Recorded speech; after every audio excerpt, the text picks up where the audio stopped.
Hello friends, आज की इस वीडियो में हम बात करेंगे मैक्सिमम डिमांड के बारे में कि मैक्सिमम डिमांड क्या होता है, हम इसको कैसे कैलकुलेट करते हैं और अगर मैक्सिमम डिमांड कॉन्ट्रैक्ट डिमांड से ज़्यादा होता है तो हमें कितनी पेनल्टी लगती है और उसका क्या कैलकुलेशन होता है। अब मैक्सिमम डिमांड क्या होता है?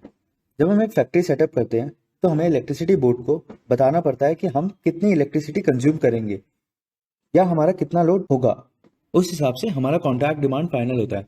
अगर हमारा मैक्सिमम डिमांड कॉन्ट्रैक्ट डिमांड से ज़्यादा होगा तो हमें पेनल्टी लगेगी, और हम अगर कॉन्ट्रैक्ट डिमांड ज़्यादा रखते हैं तो हमें हर महीने उसका बिल पे करना होगा। मतलब जितना ज़्यादा कॉन्ट्रैक्ट डिमांड होगा उतना ही ज़्यादा हमें बिल हर महीने एक्स्ट्रा पे करना पड़ेगा। मैक्सिमम डिमांड होता क्या है और इसको कैसे निकालते हैं? पूरे दिन के अंदर 30-30 मिनट के हिसाब से कितना हमारा लोड जा रहा है, मतलब एक 30 मिनट के अंदर हमारा कितना लोड जा रहा है उनका एवरेज। मतलब एक 30 मिनट के अंदर अगर हमारा 15 मिनट के लिए कुछ लोड जा रहा है और 10 मिनट के लिए कुछ लोड जा रहा है और फिर 5 मिनट के लिए कुछ लोड जा रहा है तो उनका एवरेज जो निकालेंगे वो हमारा लोड आएगा, और इस तरह हम एक महीना या बिलिंग साइकिल से मैक्सिमम डिमांड निकाल सकते हैं। अब इसकी कैलकुलेशन कैसे करते हैं? अभी 30 मिनट की ड्यूरेशन है।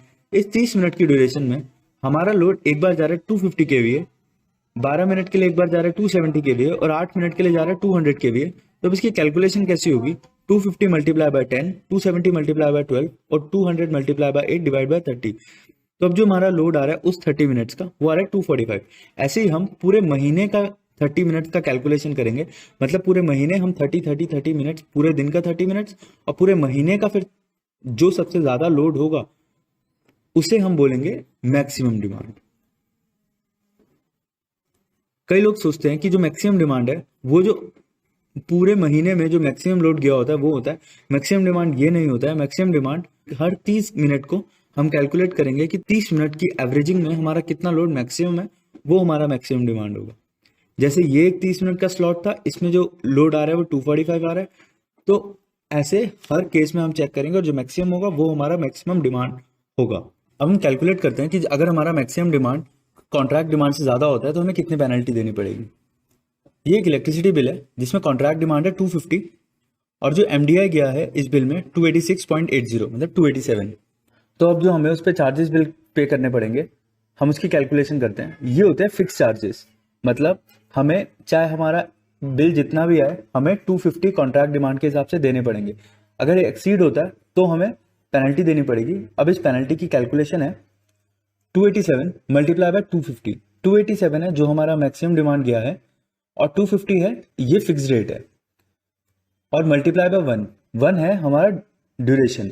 अगर 31 डेज है तो 1 रहेगा मंथ, और अगर ये 30 डेज होते तो 30 डिवाइडेड बाय 31 होता है, प्लस 287 माइनस 250 जो कॉन्ट्रैक्ट डिमांड है मल्टीप्लाई बाय 250 जो फिक्स चार्जेस है मल्टीप्लाई बाय 1 मल्टीप्लाई बाय 30%।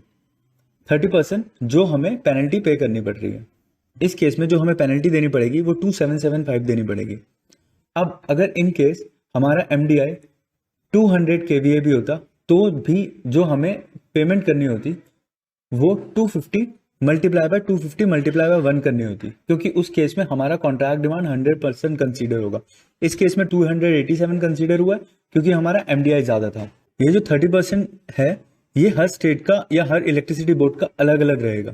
तो इसका ये 30% है, किसी और का कुछ अलग भी रह सकता है, और वो आपको इलेक्ट्रिसिटी बिल के पीछे पता लग जाएगा। इलेक्ट्रिसिटी बिल के पीछे वो लिखा होता है। आई होप इस वीडियो में आपके मैक्सिमम डिमांड से रिलेटेड क्वेश्चन क्लियर हो गए होंगे। अगर आपको वीडियो पसंद आई तो सब्सक्राइब और लाइक करिए। वीडियो देखने के लिए धन्यवाद।